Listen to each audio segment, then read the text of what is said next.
बिस्मिल्लाहिर्रहमानिर्रहीम, अस्सलाम वालेकुम। Welcome to Abbas health YouTube channel. तो आज की वीडियो में चीज़ मैं आप लोगों को बताने जा रहा हूँ वो है मनी के पतलेपन के ऊपर।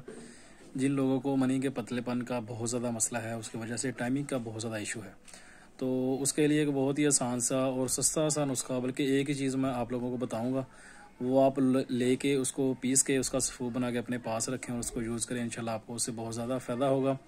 करना आप लोगों ने क्या है कि सतावर आप लोगों ने ले लेना है। वो जितना भी ले लें, वो आप 2 तोला ले लें, 5 तोला ले लें, या ग्राम के हिसाब से ले लें, तो वो आपकी मर्ज़ी, जितना आप लेना चाहें उसको लेके उसका जो है सफ़ूफ बनाएं, पाउडर बना के अपने पास रखें। तो उसको खाने के 2 तरीके हैं। एक तरीका तो ये है कि आप उसको जलेबी के साथ जो है वो इस्तेमाल कर सकते हैं। जो खाने वाली जलेबी होती है उसके ऊपर डाल के उसका जो सफ़ूफ है, जैसे हम नमक डाल के खाते हैं, एक वैसे इस्तेमाल कर सकते हैं। और दूसरा तरीका इसका वैसे है कि सुबह शाम आधा आधा चम्मच दूध के साथ इसको इस्तेमाल करें।